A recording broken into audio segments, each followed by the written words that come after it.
We just purchased this 2-in-1 smoke detector and carbon monoxide detector, and look how nice it is.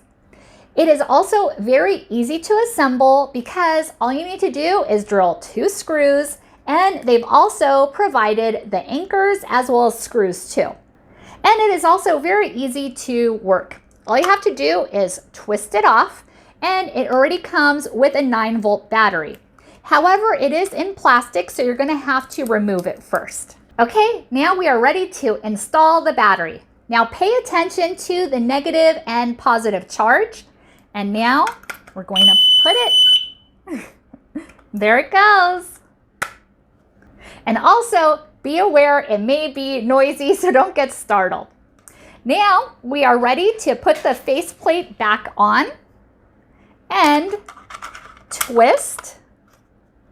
After, of course, we've screwed it on. And now it is ready to go. Okay, so now let's test it. Definitely works.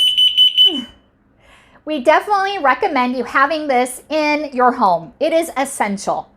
And it's best to put it in a hallway, especially in front of bedrooms too. And if you have a 2-story home, have it on both levels. Thank you so much for watching and hope you found this video helpful.